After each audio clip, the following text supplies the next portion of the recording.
ಆತ್ಮೀಯ ಹೇ ಸಿದ್ದರಾಮ ವೀಕ್ಷಕರೇ, ನಾನು ಮಲ್ಲಪ್ಪ ಜೋತವರ್. ಈ ದಿನ ನಿಮ್ಮೊಂದಿಗೆ ಸ್ವಲ್ಪ ಉತ್ತರ ಕರ್ನಾಟಕದ ಬಗ್ಗೆ, ಇಲ್ಲಿ ರಾಜಕೀಯದ ಬಗ್ಗೆ, ಇಲ್ಲಿ ಅಭಿವೃದ್ಧಿ ಬಗ್ಗೆ ಒಂದಿಷ್ಟು ಮಾತಾಡಬೇಕು ಅನ್ನಿಸ್ತಾ ಇದೆ.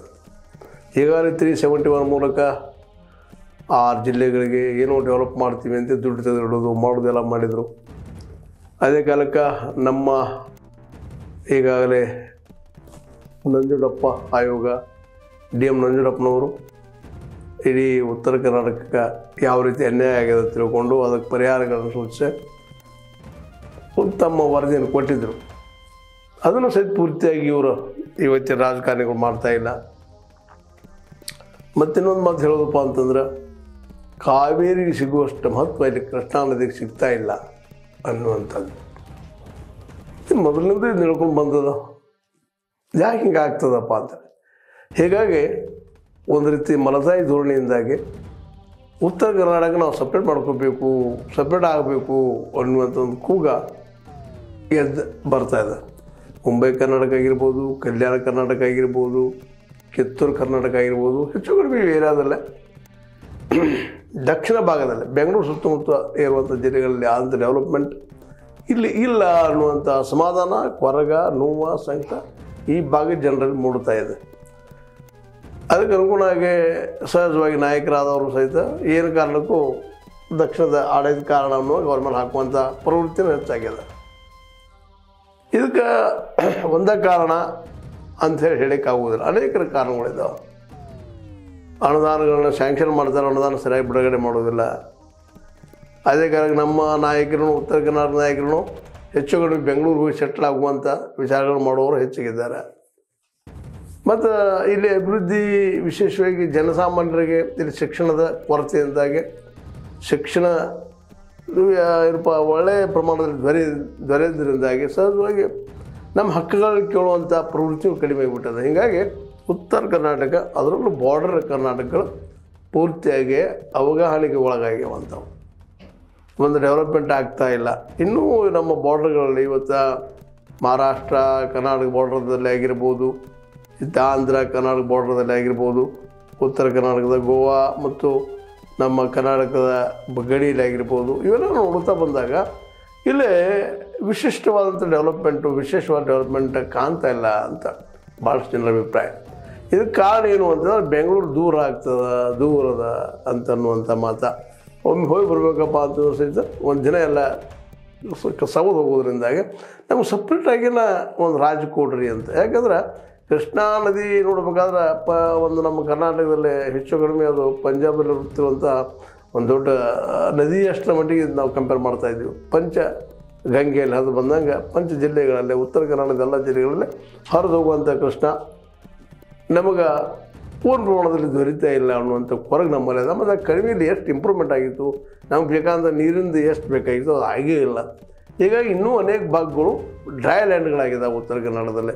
ಬಿಜಾಪುರದಾಗಿರ್ಬೋದು, ಗುಲ್ಬರ್ಗದಾಗಿರ್ಬೋದು, ಬೀದರ್ದಾಗಿರ್ಬೋದು, ಎಲ್ಲ ಭಾಗಗಳನ್ನ ಹೋಗಿ ನೋಡಿದಾಗ ವಿಶೇಷವಾಗಿ ನಮ್ಗೆ ನೀರು ಕೊರತೆ ಅದಕ್ಕೆ ಕಾಣ್ತದೆ. ಜೊತೆಗೆ ಆಡಳಿತದ ಸಹಿತ ಅನೇಕ ಸಮಸ್ಯೆಗಳಿದ್ದಾವೆ. ಅದರಾದ್ರೂ ನಿಮಗೆ ಗೊತ್ತದ, ವಿಶೇಷವಾಗಿ ಒಂದು ಅಧಿಕಾರಶಾಹಿ ವರ್ಗ ಆದರೂ ಸಹಿತ ಹೆಚ್ಚು ಗುಲ್ಬರ್ಗ ಬರೋದಕ್ಕೆ ಒಳ್ಳೆಪ್ಪ ನಾವು ಅನ್ನುವಂಥದ್ದು. ಅದು ಶಿಕ್ಷಾ ಏರಿಯಾ ಅನ್ನುವಷ್ಟರ ಮಟ್ಟಿಗೆ ನಮ್ಮ ಶಿಕ್ಷೆ ಕೊಡಿಸೋರ ಕ್ಲಸ್ಟರ್ ಅನ್ನುವಷ್ಟರ ಮಟ್ಟಿಗೆ ಈ ಅಧಿಕಾರಶಾಹಿ ಬೆಳೆದ ಅಂದ್ರೆ ಅಷ್ಟರ ಮಟ್ಟಿಗೆ ಈ ಉತ್ತರ ಕರ್ನಾಟಕವನ್ನು ದೂರೀಕರಿಸಿ ನಡೆದಿದ್ದನ್ನು ನಾವು ನೋಡ್ತಾ ಇದ್ದೀವಿ. ಅದಕ್ಕಾಗಿ ಇವತ್ತು ಸ್ಪಷ್ಟವಾಗಿ ನಮಗೆ ಸಪ್ರೇಟ್ ಸ್ಟೇಟೇ ಕೊಟ್ಟುಬಿಡ್ರಿ ಅನ್ನುವಂಥ ಒಂದು ಮೂಮೆಂಟು ಸ್ಟಾರ್ಟ್ ಆಗಿಬಿಟ್ಟದೆ ಇವತ್ತು.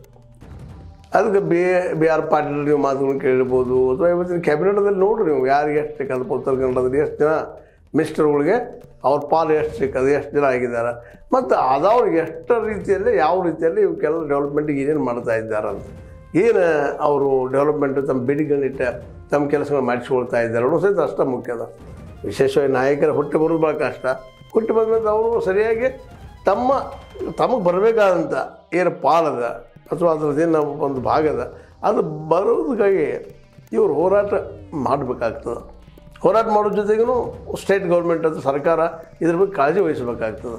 371J ಕೊಟ್ಟಿದ್ದಪ್ಪ ನಾವು, ರಿಸರ್ವೇಷನ್ ಕೊಟ್ಟಿವಿ ಅಂದ್ರೆ ಮುಗಿದಿಲ್ಲ, ವರ್ಕ್ ಆಗಬೇಕಾಗ್ಯದ. ಮತ್ತು ಇಲ್ಲಿ ನೋಡಿರಿ, ಇವತ್ತು ಸಹಿತ ಅಜ್ಞಾನ ಹೆಚ್ಚದ, ಬಡತನ ಹೆಚ್ಚದ, ಮುಂದೆ ಜೊತೆಗೆ ಅಭಿವೃದ್ಧಿ ಇಲ್ಲದಕ್ಕಾಗಿ ಮೊದಲೊಂದು ಉದಾಹರಣೆ ಕೊಟ್ಟು ಹೇಳಿದ್ರು ಅವರು, ಹೆಚ್ಚು ಕಡಿಮೆ ಬೆಂಗಳೂರು ಸುತ್ತಮುತ್ತ ಒಂದು 7,000 ಇಂಡಸ್ಟ್ರಿಗಳಿದ್ದಾವಂತೆ.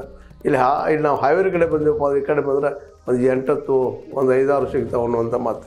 ಮತ್ತು ನಾವು ಸಹಜವಾಗಿ ನೋಡಿದ್ರೆ ಗೊತ್ತಾಗ್ತದೆ. ಉತ್ತರ ಕನ್ನಡದಲ್ಲಿ ದೊಡ್ಡ ದೊಡ್ಡ ಪಟ್ಟಣಗಳು ನೋಡಿದಾಗ ಒಂದು ಕಾಲಕ್ಕೆ ಇದು ದಾವಣಗೆರೆ ಇದು ಕರ್ನಾಟಕದ ಮ್ಯಾಂಚೆಸ್ಟರ್ಪ ಅಂತ ಕರಿತಿದ್ವು. ಇವತ್ತಲ್ಲಿ ಏನೋ ದಾವಣಗೆರೆ ಒಳಗೆ ಉದ್ಯಮಗಳು ಬಂದಾಗಿದ್ದಾವೆ, ಕಾಟನ್ ಇಂಡಸ್ಟ್ರಿಗಳು ಬಂದಾಗಿದ್ದಾವೆ, ಬಟ್ಟೆ ತಯಾರಿ ಕಡಿಮೆ ಆಗಿಬಿಟ್ಟದ. ಹೀಗಾಗಿ ಇವತ್ತು ದಾವಣಗೆರೆಯಿಂದ ಇತ್ತು ನೀವು ಬಂದಾಗ ನಿಮಗೆಲ್ಲ ಡ್ರೈ ಲ್ಯಾಂಡ್ ಕಾಣ್ತದೆ.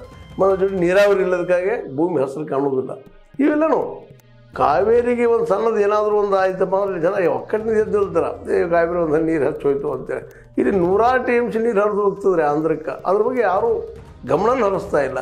ಮತ್ತು ನಮ್ಮಲ್ಲಿ ಜಾಗೃತಿ ಮೂಡ್ತಾ ಇಲ್ಲ. ಕಾರಣ ಅಂದ್ರೆ ಉತ್ತರ ಕನ್ನಡದಲ್ಲಿ ಶಿಕ್ಷಣ ಪ್ರಮಾಣ ಕಡಿಮೆ ಇರೋದ್ರಿಂದ. ಹೀಗಾಗಿ ನಾವು ನಮ್ಮ ಏನು ಬೇಕು ಏನು ಬೇಡ ನಮ್ಗೆ ಗೊತ್ತೇ ಇಲ್ಲ.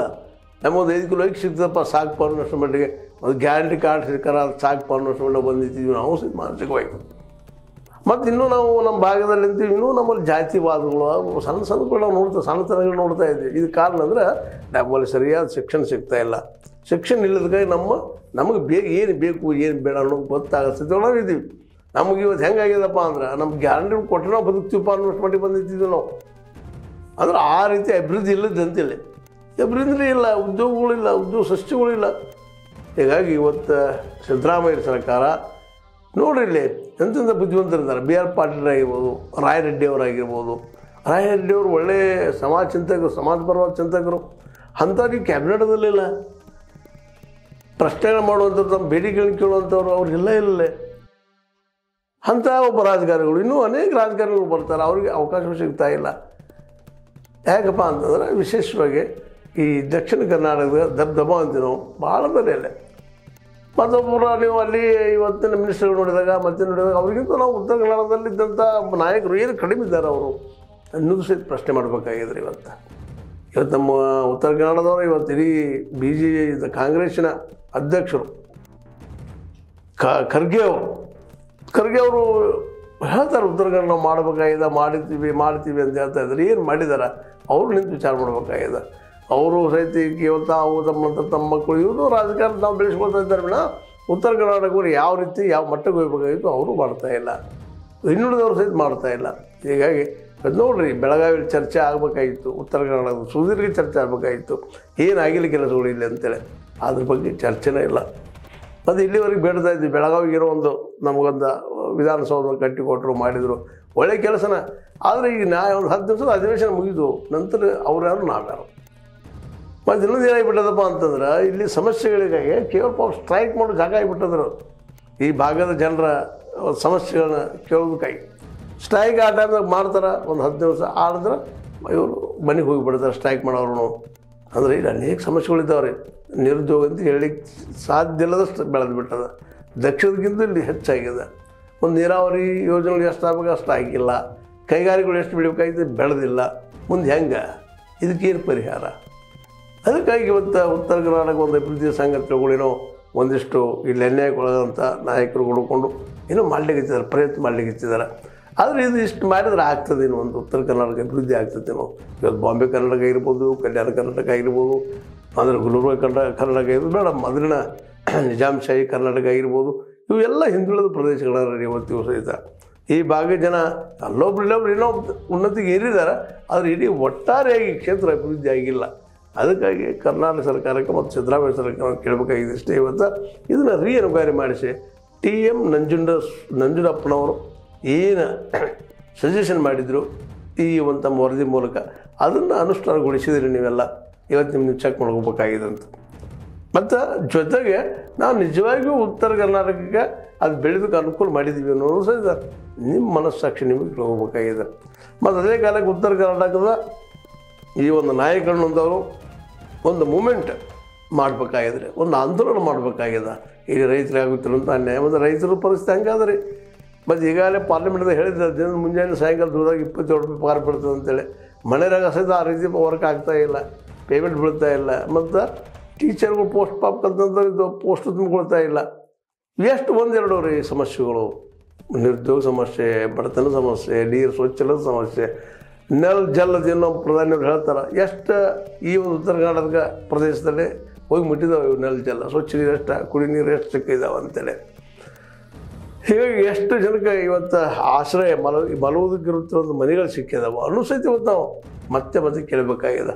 ಉತ್ತರ ಕರ್ನಾಟಕದಲ್ಲಿ ಈ ಎಲ್ಲ ಹಿನ್ನೆಲೆಯಲ್ಲಿ ನಮ್ಮ ಸರ್ಕಾರ ಬಹಳ ಚರ್ಚೆ ಮಾಡೋ ಜೊತೆಗೆ ಇವರೆಲ್ಲ ನಾಯಕರನ್ನ ಕರೆದ ಜೊತೆಗೆ ಸರ್ವೆ ಮಾಡಿಸಿ, ಇದು ಸರ್ವೆ ಮಾಡಿಸೋದು ಅಷ್ಟೇ ಮುಖ್ಯ ಅದ. ಮತ್ತು ಅದರಲ್ಲೂ ಕೃಷ್ಣಾ ನದಿ ಕೊಳ್ಳ ಅದ ಏನದ ಈ ಒಂದು ವ್ಯಾಲಿಯಲ್ಲಿ ಬರುತ್ತಿರುವಂಥ ನೀರಾವರಿ ಯೋಜನೆಗಳನ್ನ ಪೂರ್ಣ ಪ್ರಮಾಣದಲ್ಲಿ ಯಶಸ್ವಿಗೊಳಿಸಿದ್ರೆ ನಮಗೆ ಸಿಗಬೇಕಾದಂಥ ನೀರು ನಮಗೆ ಸಿಗಿಸಿದ್ರೆ ಇಲ್ಲಿ ಇನ್ನೂ ಅಭಿವೃದ್ಧಿ ಆಗೋ ಸಾಧ್ಯತೆಗಳಿದಾವೆ.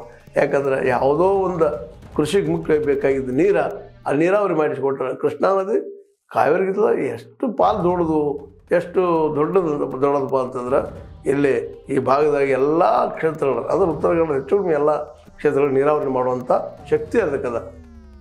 ಅದ್ರ ಜೊತೆಗೆ ಮಹಾರಾಷ್ಟ್ರ ಜೊತೆಗೆ ನಾವು ಒಪ್ಪಂದ ಮಾಡ್ಕೊಂಡು ನಮ್ಮ ನಾಳೆ ಬೇಸಿಗೆಯಲ್ಲಿ ಕೃಷ್ಣಾ ನದಿ ನೀರು ಬಿಡುವುದಿಲ್ಲ ಅವರು, ಆ ನೀರು ಸಿಗುವಂಥ ಒಂದು ಏನೋ ವ್ಯವಸ್ಥೆ ಮಾಡುವಂಗೆ. ಮುಂದೆ ಅದೇ ಕಾಲಕ್ಕೆ ಆಂಧ್ರದವ್ರು ನಮಗೆ ಇನ್ನೂ ಎಷ್ಟು ನೀರು ಬಿಡಬೇಕಂತ ಕೇಳ್ಕೊಳ್ತಾ ಇರ್ತಾರೆ. ಅವ್ರಿಗೆ ಆಗದಂಗೆ ನಮಗೆ ಪೂರ್ಣ ಪ್ರಮಾಣದಲ್ಲಿ ಉಪಯೋಗಿಸುವಂಥ ಒಂದು ವಾತಾವರಣ ನಿರ್ಮಿಸಬೇಕಾಗಿದೆ. ಅದರಿಂದ ದೃಢ ನಿರ್ಧಾರ ತೊಗೋಬೇಕಾಗಿದೆ ಸಿದ್ದರಾಮಯ್ಯನವರು, ಅದನ್ನ ಯಾವಾಗ ತೊಗೊಳ್ತಾರೋ ಅಂತ. ಅದೇ ನಾವು ಸಹಿತ ನಮ್ಮ ನಾಯಕರನ್ನು ಕೇಳಬೇಕಾಗಿತ್ತು, ಉತ್ತರ ಕನ್ನಡ ನಾಯಕರಿಗೆ, ನೀವು ಯಾಕೆ ಗಟ್ಟಿ ಧ್ವನಿಯಲ್ಲಿ ನಮ್ಮ ಸಮಸ್ಯೆಗಳನ್ನೆಲ್ಲ ಹೇಳೋದಿಲ್ಲ, ಇಲ್ಲಿ ಸಮಸ್ಯೆಗಳು ಏನಿದ್ದಾವೆ ಎಂತು ಏನು ಅಂತೆಲ್ಲ ಅದನ್ನು ಮಾಡಬೇಕಾಗಿ ನಿಮ್ಮದು ಕೆಲಸ. ಇವತ್ತು ಬೇರೆ ಪಾಟೀಲರಾಗಿರ್ಬೋದು, ರಾಜರೆಡ್ಡಿ ಅವರಾಗಿರ್ಬೋದು, ಇವರು ಮೌನ ವಹಿಸಿದ್ದು ಅವರು ಯಾಕೆ ಹೋರಾಟಕ್ಕೆ ಇಳಿಬಾರದು ಈ ದಿಶೆಯಲ್ಲೇ. ಖಂಡ್ರೆ ಅಂಥವ್ರಾಗಿರ್ಬೋದು, ಇನ್ನೂ ಅನೇಕ ನಾಯಕರಿದ್ದಾರೆ. ಆದ್ರೆ ಇವರೆಲ್ಲರೂ ಕೇವಲ ಕೆಲವು ತಮ್ಮ ಸ್ವಹಿತಾಸಕ್ತಿಗೆ ಉಪಯೋಗ ಮಾಡುವಂಥ ಪ್ರಯತ್ನ ಮಾಡ್ತಾ ಇದ್ದಾರೆ ಅಂತ ಇವ್ರ ಮೇಲೆ ಆರೋಪಗಳು ಇದ್ದಾವೆ. ಆದರೂ ಅದೇನವಾಗಲಿ ನಡೆದ ಮೂಮೆಂಟು ಎಲ್ಲೆಲ್ಲ ಧ್ವನಿಗೂ ಹೇಳ್ತಾ ಇದ್ದಾವೆ, ಅದು ಒಕ್ಕಟ್ಟಿನಿಂದ ಹೊರಗೆ ಬರ್ಬೇಕಾಗಿದೆ. ಯಾಕಂದ್ರೆ ಯಾವುದೇ ಕೆಲಸಕ್ಕಾದ್ರೂ ಒಕ್ಕಟ್ಟನ ಮೂಲ. ಒಕ್ಕಟ್ಟು ಆತಂದ್ರೆ ಆ ಒಕ್ಕಟ್ಟಿನಿಂದ ಇವ್ರು ಬೇಕಾದಂಗೆ ಯಾವುದೇ ಸರ್ಕಾರ ಮಾಡಿಸ್ಬೋದು. ಅಂದ್ರೆ ಆಂದೋಲನ ಮಾಡೋದು ಅನಿವಾರ್ಯ ಆಗಿದೆ. ಇಲ್ಲಿಯ ಭಾಗದ ರೈತರಿಗೆ ನೀರು ಜೊತೆಗೆ ಮಾರ್ಕೆಟ ಮತ್ತು ಅದೇ ಕಾಲಕ್ಕೆ ಕೈಗಾರಿಕೆಗಳು ಪ್ರತಿಯೊಂದು ಜಿಲ್ಲಾ ಮಟ್ಟದ ಕೈಗಾರಿಕೆ ಅಭಿವೃದ್ಧಿ ಆಗಬೇಕಾಗಿದೆ. ಸಣ್ಣ ಕೈಗಾರಿಕೆಗಳು, ಗುಡಿ ಕೈಗಾರಿಕೆಗಳು ಡೆವಲಪ್ ಆಗಬೇಕಾಗಿದೆ. ಕೃಷಿ ಮತ್ತು ಕೃಷಿ ಆಧಾರಿತ ಉದ್ಯಮಿಗಳು ಬೆಳಿಬೇಕಾಗಿದೆ. ಇವೆಲ್ಲವೂ ನಮ್ಮ ಉತ್ತರ ಕರ್ನಾಟಕ ಅದರ ಬೆಳವಣಿಗೆ ಆಗ್ಬೋದೇನೋ ಅಂತ. ಈ ಉತ್ತರ ಕರ್ನಾಟಕ ಅನ್ನೋದರಲ್ಲೇ ಕಿತ್ತೂರು ಕರ್ನಾಟಕದ, ಕಲ್ಯಾಣ ಕರ್ನಾಟಕದ ಅದ್ರ ಜೊತೆಗೆ ಇಲ್ಲೇನಪ್ಪ ಅಂತಂದ್ರೆ ನಾವು ನಮ್ಮ ಈ ಒಂದು ಕಲ್ಯಾಣ ಮತ್ತು ಕಿತ್ತೂರು ಕರ್ನಾಟಕ ಜೊತೆಗೆ ಮುಂಬೈ ಕರ್ನಾಟಕದ ಜನರು ಇಲ್ಲಿದ್ದಾರೆ. ಇವರಿಗೆಲ್ಲರಿಗೂ ಹಲವು ವರ್ಷಗಳಿಂದ ಅನ್ಯಾಯ ಆಗ್ತಾ ಬಂದದ. ಅದು ಪರಿಹಾರ ಆಗೋದು ಯಾವಾಗ, ಇದನ್ನು ಪ್ರಶ್ನೆ ಮಾಡ್ತಾ ಇದ್ದಾರೆ ಅನೇಕರು.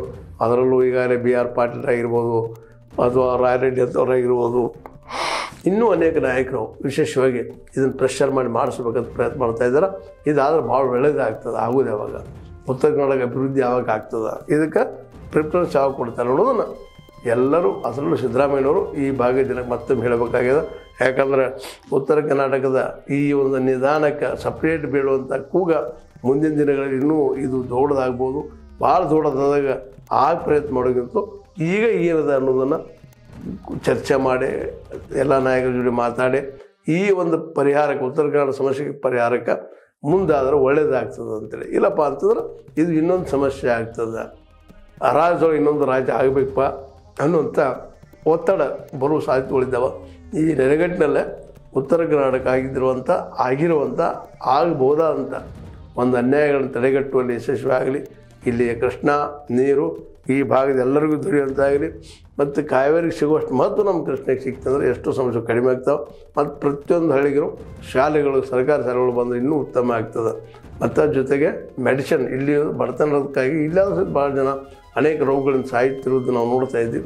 ಇವ್ರಿಗೆ ಇಲ್ಲಿ ಪ್ರತಿಯೊಂದು ತಾಲೂಕು ಮಾಡೋದಲ್ಲ, ಎಲ್ಲರಿಗೂ ಮೆಡಿಸಿನ್ ಸಿಗುವಂಥದ್ದು, ಔಷಧಗಳು ಸಿಗುವಂಥದ್ದು, ಜೊತೆಗೆ ಒಂದು ಏನಪ್ಪ ಅಂತಂದ್ರೆ ಇನ್ನುಳಿದ ಇಂಡಸ್ಟ್ರಿಗಳು ಬೆಳೆಯುವಂಥ ವಾತಾವರಣ ಆದ್ರೆ ಭಾಳ ಉತ್ತಮ ಅಂತ ಹೇಳ್ತಾ ನಮ್ಗೆ ಅನಿಸಿದ್ದು ಹೇಳಿದ್ದೀನಿ. ಉತ್ತರ ಕನ್ನಡದಲ್ಲಿ ಒಂದು ಅಭಿವೃದ್ಧಿಗೆ ಅನುಕೂಲ ಮಾಡಿಕೊಳ್ಳಿ ಸಿದ್ದರಾಮಯ್ಯನವರು ಅಂತೇಳಿ. ಇಲ್ಲಾಂದರೆ ಮುಂದಿನ ದಿನಗಳಲ್ಲಿ ಇದು ಸ್ವಲ್ಪ ಇನ್ನೂ ಧ್ವನಿ ಜೋರಾಗೋ ಸಾಧ್ಯತೆ ಇದಾವೆ. ಏನೋ ಉಮೇಶ್ ಕತ್ತಿ ಅವರು ಇವತ್ತಿಲ್ಲ, ಆದರೆ ಅವ್ರ ಜಾಗದಲ್ಲಿ ಇವತ್ತು ಅಶೋಕ್ ಪೂಜಾರಿ ಅಂತವರು, ಗಡಾದ್ ಅಂತವರು, ಇನ್ನೂ ಅನೇಕ ಲೀಡರ್ಗಳು ಕೊಡ್ತಾ ಇದ್ದಾರೆ. ಅದೇ ರೀತಿ ಕೂಡ್ರೆಡ್ಡಿ ಅಂತವರು, ಇವರೆಲ್ಲರೂ ಕೂಡಿ ಇವತ್ತು ನಿಧಾನಕ್ಕೆ ಇದನ್ನು ನಾವು ಸಪ್ರೇಟ್ ಯಾಕೆ ಕೇಳಬಾರ್ದು ಅನ್ನೋಂಥ ಮಾತು ಬೆಳೀತಾ ಇದೆ.